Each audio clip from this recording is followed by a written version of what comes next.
बाळासाहेबांच्या तमाम शिवसैनिकांना तुमच्या ह्या अनिश गाढवेचा, बाळासाहेबांच्या लहानशा शिवसैनिकाचा आणि शिवसेनेच्या प्रवक्त्याचा मानाचा जय महाराष्ट्र. महाराष्ट्रातल्या करोडो शिवसैनिकांना, करोडो मराठा बांधवांना एक आव्हान करतो. मराठ्यांनो, समाजाचा लढा फार पुढे गेलाय. या लढ्यामध्ये कुठेतरी तुम्हाला देखील सहभागी व्हायला हवं. उद्या आंतरवाली, सराठीमध्ये, जालन्यामध्ये लाखोंच्या नाही तर करोडोंच्या संख्येने सहभागी व्हा.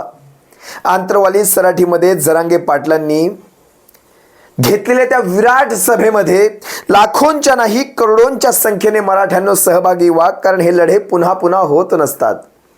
ही आंदोलनं पुन्हा पुन्हा होत नसतात. याचा परिणाम फार दूरगामी आहे.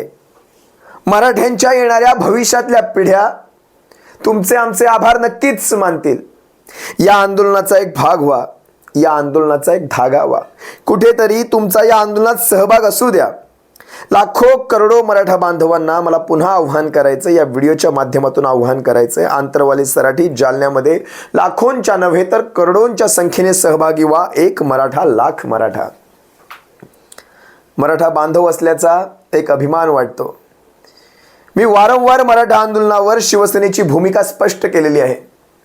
शिवसेनेची भूमिका अतिशय स्पष्ट आहे. शिवसेनेची भूमिका मराठा आरक्षणाच्या आंदोलनाच्या बाजूने आहे. मराठ्यांना आरक्षण मिळालं पाहिजे. फक्त कुठल्याही समाजावर, कुठल्याही जातीवर त्याचा परिणाम झाला होता कामा नये किंवा कुणाच्याही आरक्षणाला त्याचा हात लागता कामा नये. मराठ्यांना त्यांच्या हक्काचं आरक्षण मिळालंच पाहिजे. त्यांचा कोटा वाढवून मिळाला गेला पाहिजे. मी वारंवार सांगितलं, हे आरक्षण राज्य सरकारांच्या हातात नसतं.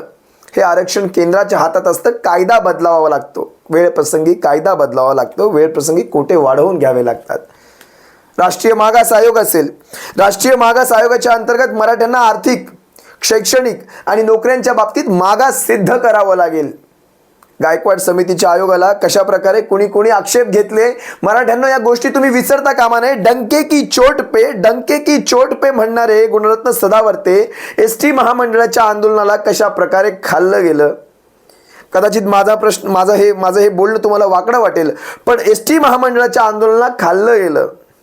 त्या आंदोलनातून कुणी मलिदा कमवला हे आता मला वेगळं सांगायची गरज नाही. पण मराठा आरक्षणाच्या विरोधात ज्यावेळेस मागच्या सरकारने हे आरक्षण देऊ केलं, घाईघाईत या आरक्षणाचा निर्णय झाला. या आरक्षणाच्या विरोधात जयश्री पाटील यांनी हायकोर्टात याचिका दाखल केली आणि त्याच्यानंतर सुप्रीम कोर्टामध्ये गेल्यानंतर तुम्ही विचार करा, सुप्रीम कोर्टामध्ये हे आरक्षण टिकलं नाही. आरक्षणाची पुनर्विचार याचिका देखील टिकली नाही. पाच जजेसचं बेंच होतं आणि त्यांनी पुनर्विचार याचिका फेटाळून लावली, रिजेक्ट केली. खरं तर पुनर्विचार याचिका ही काही ओपनमध्ये डिस्कस होत नसते, ती बंद दाराआडच डिस्कस होत असते. पण पुनर्विचार याचिका फेटाळून लावली गेली. बरं, जयश्री पाटील असतील, गुणरत्न सदावर्ते असतील, ही कुणाची माणसं आहेत? मराठा समाजाला आता हे वेगळं सांगायची गरज नाही. मी कालच्याच किंवा आजच्याच व्हिडिओमध्ये एका मीडियाच्या बाईटमध्ये पाहिलं, जरांगे पाटील स्वतः म्हणतायत हे कुणाचं पिल्लू आहे. याचा अर्थ पाटलांना चांगलं उमगून गेलंय की गुणरत्न सदावर्ते असतील किंवा तत्सम विचारांची मंडळी असतील, नेमकी ही कुणाची पिल्लं आहेत. जरांगे पाटील साहेब, मराठा समाज आणि मराठा समाजाकडे राजकारणाच्या पलीकडे जाऊन पाहायची आपल्याला फार गरज आहे. तुम्ही राजकीय व्यक्ती नाही आहात. मी तुम्हाला पुन्हा पुन्हा सांगतो, तुम्ही राजकीय व्यक्ती नाही आहात. तुम्ही समाजासाठी एका निस्सीम प्रेरणेने, कुठलीही अपेक्षा न ठेवता तुम्ही फक्त समाजासाठी लढत आहात. त्यामुळे लाखोंचा समाज आज तुमच्या मागे राहतोय.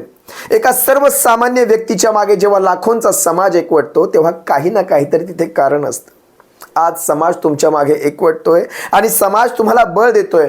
मी काही ऐकलं, कुणीतरी साऊंड सिस्टीम मोफत देतंय, कुणी चहा नाश्ता मोफत देतंय, कुणी टायरचे पंक्चर मोफत काढून देतंय. ते साऊंड सिस्टीमवाले जाधव मामा, खरंच त्यांचे डेकोरेटर्स, जाधव डेकोरेटर्स जे काही असेल, मी नाव ऐकून आहे, मला खरंच ते नावही सोडा, जाधव पाटलांचं नाव सोडून द्या. एक मराठा बांधव म्हणून त्यांनी ज्या प्रकारे एक फूल ना फुलाची पाकळी देऊ केली, हे फार मोठं योगदान आहे. भविष्यात कदाचित जाधव पाटलांचं नाव कुणाला लक्षात नसेल, जरांगे पाटलांचं नाव कुणाला लक्षात नसेल, तुमची आमची नावं कुणाच्या लक्षात नसतील, पण भविष्यातल्या पिढ्यांना कुठेतरी हे आरक्षण मराठ्यांना ह्या सगळ्यातून बाहेर काढेल अशीच एक अपेक्षा आपण करूया.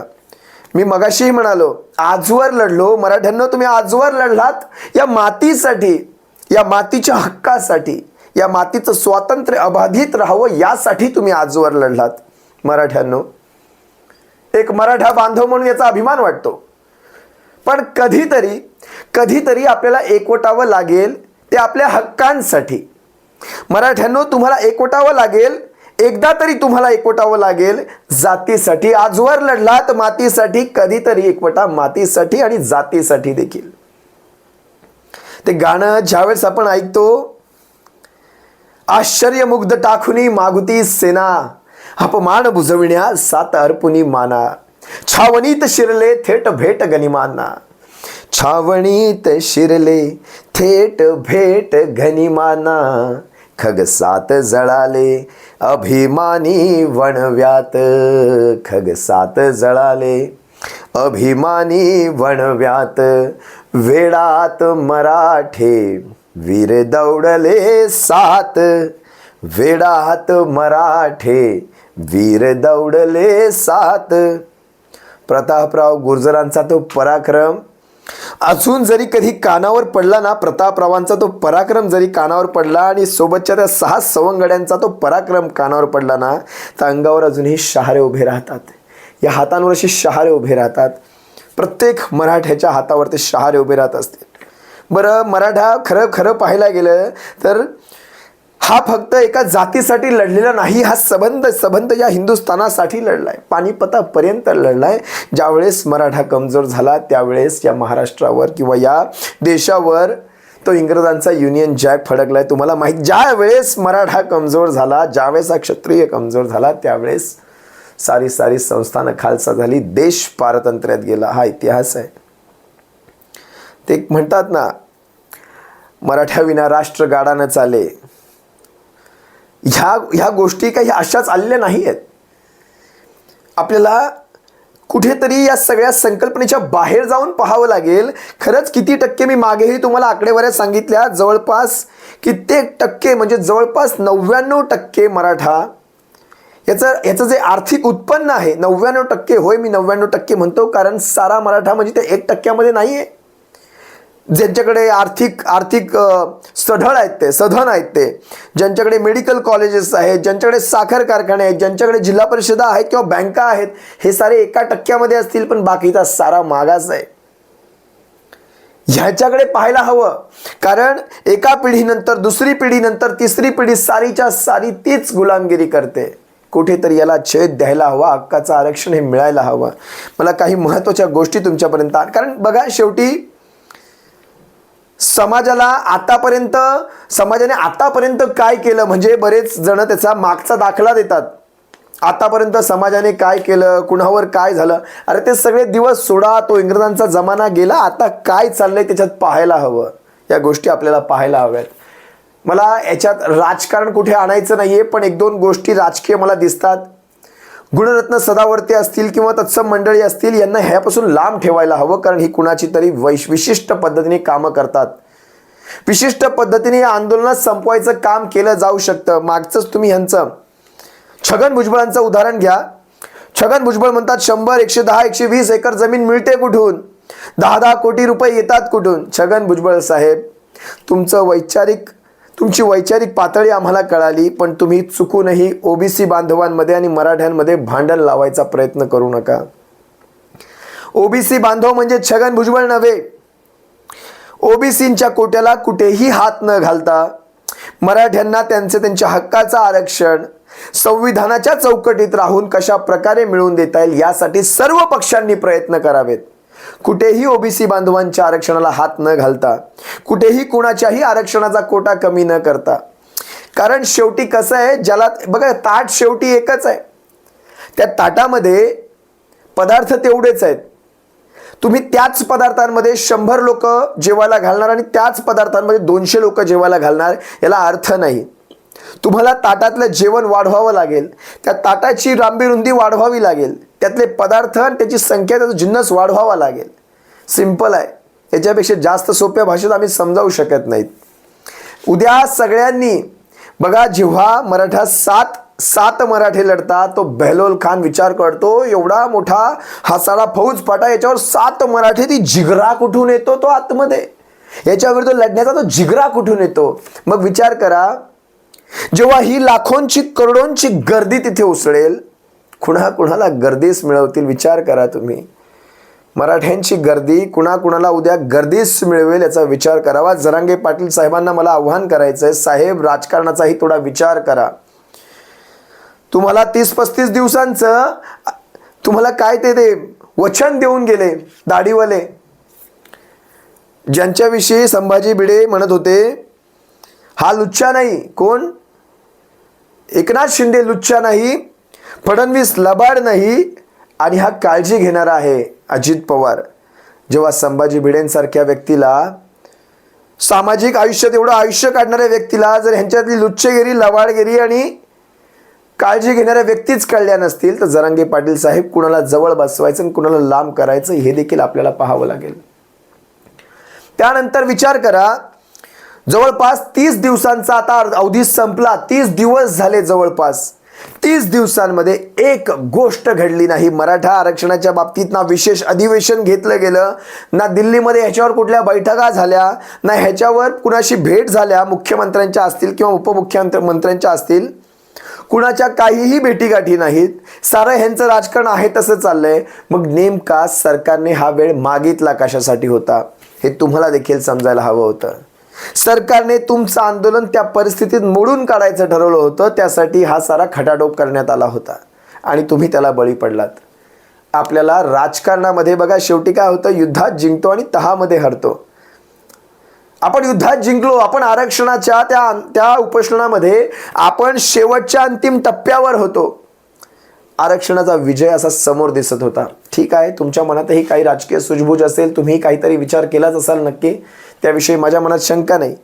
पण आता जेव्हा ही तुतारी पुन्हा तुम्ही फुंकणार, ह्या आंदोलनामध्ये पुन्हा तुम्ही जान भरणार, त्यावेळेस मात्र विचार करावा की आपण खरंच या आंदोलनाच्या अंतिम ध्येयाकडे चाललोय की पुन्हा कुठेतरी भरकटणार आहोत, पुन्हा कुठेतरी हा सारा माहोल एकत्र करणार आणि पुढे कुठेतरी ते अदृश्य सारं मृगजळ दाखवणार आहात, हे देखील आपल्याला विचार करायला हवा. उद्या तुम्ही सर्वांना आव्हान करताय, पण तिथे ऊन भयंकर असणार आहे. समस्त शिवसैनिकांना असेल, मराठा बांधवांना मला पुन्हा आव्हान करायचं आहे, ऊन भयंकर असेल. पाण्याची सोय किती असेल किती नाही मला माहीत नाही, पण आपल्यासोबत पाण्याची बाटली असेल, या सगळ्या वस्तू ठेवाव्यात. आपल्या जीविताची काळजी घ्यावी. उद्याच्या आपण पाहिलं तिथे खारघरमध्ये नेमकं काय घडलं, त्याच्यानंतर ह्या साऱ्या आंदोलनाला बदनाम करण्याचा एक मोठा प्रयत्न केला जाऊ शकतो. जरांगे पाटील आयोजक म्हणून तुमच्यावर त्याचा ठपका ठेवून तुमचं नाव बदनाम करण्याचा प्रयत्न होऊ शकतो. त्यामुळे ह्या साऱ्या गोष्टींकडे आपल्याला काळजीपूर्वक पाहायला हवं. राजकीय भाग आहे हा, कुठेतरी बदनाम करून सोडायचं आणि सगळं संपवून टाकायचं. या साऱ्या गोष्टींकडे आपल्याला लक्ष द्यायला हवं. मला तुम्हाला काही टेक्निकल गोष्टी सांगायच्या आहेत, मराठा बांधवांना काही कायदेशीर गोष्टी सांगायच्या आहेत. आता जवळपास सुप्रीम कोर्टामध्ये आज क्युरेटिव्ह पिटिशन मेन्शन करण्यात आली आहे. लक्षात घ्या, गायकवाड समितीच्या अहवालानंतर ज्यावेळेस आरक्षण लागू झालं, काय यांचं नाव, जयश्री पाटील, त्यांचं नाव पण तोंडात येत नाही आणि अशी नावं मला घ्यायची इच्छा देखील नाही. जयश्री पाटलांनी ज्यावेळेस याच्या विरोधात याचिका दाखल केली, याचिका झाली ती म्हणजे आरक्षण त्यांनी थांबवलंच. शैक्षणिक बाबतीत असेल, सरकारी नोकऱ्यांच्या बाबतीचं आरक्षण थांबवलं. सुप्रीम कोर्टाने आरक्षण थांबवलं. सरकारने पुनर्विचार याचिका दाखल केली, त्यावेळेस उद्धव साहेब होते. पुनर्विचार याचिका रिजेक्ट करण्यात आली, कारण तुम्ही काही बॅकग्राऊंड दिलाच नव्हता. मराठा आर्थिक, मराठा शैक्षणिक किंवा नोकऱ्यांच्या बाबतीत मागास याचा कुठला डेटा न देताच तुम्ही आरक्षण लागू केलं होतं, फडणवीसांनी लागू केलं होतं, ते टिकणार नव्हतं. बरं, पाठवली ती आपलीच, गुण आणि रत्न आपलेच उधळले तिथे. म्हणजे तुम्ही असं समोरून खायला द्यायचं आणि मागच्या साईडनं ते काढून घ्यायचं, आपलीच माणसं पाठवायची. त्यानंतर लक्षात घ्या, तिसरी जी याचिका असते म्हणजे पुनर्विचार जेव्हा फेटाळली जाते तेव्हा क्युरेटिव्ह पिटिशन असतं. हे क्युरेटिव्ह पिटिशन म्हणजे काय माहिती आहे का, याला काय म्हणतात, उपचारात्मक याचिका. आता उपचारात्मक याचिकांचा सक्सेस रेशो म्हणजे यश मिळण्याचा चान्स हा 1% पण नसतो. 1% पण नाही. उपचारात्मक याचिका ह्या खुल्यामध्ये डिस्कस होत नाहीत. आता ही उपचारात्मक याचिका जी आहे ती मेन्शन करण्यात आली आहे आणि ती याचिका बघा तुम्हाला सांगतो, ही याचिका ज्यावेळेस सरकार म्हणालं महाराष्ट्रामध्ये, म्हणजे आता सध्याचं विद्यमान सरकार म्हणालं महाराष्ट्रामध्ये मराठा आरक्षणावर वातावरण तापतंय, त्यामुळे सुप्रीम कोर्टाने काय केलं, पेटलेलं आहे असं सांगितलं. सीजेआयनी म्हणजे चीफ जस्टिस ऑफ इंडियानी डेट देतो असं सांगितलंय, असं डेट देतो म्हणालेत. क्युरेटिव्ह पिटिशन मेन्शन झाली आहे फक्त. आता तिची डेट जरी मिळाली ना, म्हणजे तारीख जरी मिळाली ना, तिला बोर्डावर यायला फार वेळ जाणार आहे. म्हणजे हे 1-2 दिवसाचं काम नाही किंवा 1-2 महिन्याचं देखील काम नाही. डेट बोर्डावर यायला वेळ जाणार आणि क्युरेटिव्ह पिटिशनवर आतापर्यंतचा सक्सेस रेशो 1 to 1.2% आहे. हे देखील मी तुम्हाला सांगतो. आता त्याच्यावर उपाय काय माहिती आहे तुम्हाला, एकतर तुम्हाला नवीन समिती पूर्णपणे नवीन, कारण क्युरेटिव्ह पिटिशनमध्ये तुम्ही ज्या त्रुटी झालेल्या आहेत आतापर्यंतच्या तुम्ही त्या दुरुस्त नाही करू शकत. म्हणजे तुमच्या फर्स्ट अपील म्हणजे तुम्ही एखादी याचिका दाखल केल्यानंतर पुनर्विचार जेव्हा फेटाळली जाते तिथपर्यंत जेव्हा तुमची स्टेज येते त्याच्यापर्यंत तुमच्याकडून ज्या त्रुटी घडल्या आहेत त्या तुम्ही क्युरेटिव्हमध्ये रिपेअर नाही करू शकत. तुम्ही त्याच्यात काय म्हणतात ते काही नवीन त्यात ॲड करू शकत नाहीत. जे काही आहे त्या आहेच्या आधीच्या याचिकेवरच सुप्रीम कोर्ट किंवा कोर्ट विचार करत असतं. त्यामुळे तुम्हाला नवीन समिती नेमावी लागेल, नवीन समितीचा रिपोर्ट द्यावा लागेल आणि पुन्हा एक नव्याने वेगळी याचिका करावी लागेल. ही अशीच प्रोसिजर आहे, याच्या व्यतिरिक्त काही होऊ शकत नाही. तर हे सगळं करण्यासाठी आता हा सारा किती वेळ जाईल मला माहीत नाही. आता या सरकारने मला वाटतं काल का परवाच शरद पवार साहेबांचं एक स्टेटमेंट आहे की ह्यांनी जर देऊ सांगितलंय 40 दिवसाच्या आतमध्ये आम्ही याच्यावर सगळं काही करतो म्हटलं तर म्हणजे यांच्या माइंडमध्ये कुठेतरी काहीतरी असणार ना, सरकारच्या डोक्यात काहीतरी तर असेल. जेव्हा तुम्ही 40 दिवसांचं काहीतरी लिमिट देताय, त्यातले 30 दिवस झालेत, एकही हालचाल नाही आहे, पण काहीतरी तर तुमच्या डोक्यात विषय असेल. पाहूया ना आता 10 दिवसांच्या नंतर नेमकं घडणार काय. आता उद्या जरांगे पाटील बऱ्याच गोष्टी सांगतील, त्यांच्यापर्यंत काय काय आलेल्या आहेत, पण पाहूया नेमकं सरकार कसा प्रयत्न करते. पण हे केंद्राच्या मध्यस्थीशिवाय हे होऊ शकत नाही, पार्लमेंटच्या मध्यस्थीशिवाय हे होऊ शकत नाही. मी आजच सांगतो तुम्हाला, काय तुम्ही लिहून घ्या माझ्याकडनं, हे होऊ शकत नाही, पार्लमेंटशिवाय हे होऊ शकत नाही. जास्त काही बोलत नाही या विषयावर. उद्या जरांगे पाटलांचे शब्द ऐकूया, नेमकं ते काय समाजाला प्रबोधन करतायत, काय मार्गदर्शन करतायत पाहूया आणि त्यानुसार माझे पुढचे व्हिडिओज मी त्याच्यावर तुम्हाला घेऊन येईल. मागेही मी बरंचसं समाज प्रबोधन याच्यावर करण्याचा प्रयत्न केलेला आहे. तर समस्त शिवसैनिकांना, समस्त मराठा बांधवांना आव्हान आहे, शांततेत जावं, शांततेत राहावं आणि शांततेत त्या सभेचा एक भाग बनावा. तुम्हा सर्वांची जागा घेतो. सप्रेम जय महाराष्ट्र, एक मराठा लाख मराठा. जय महाराष्ट्र.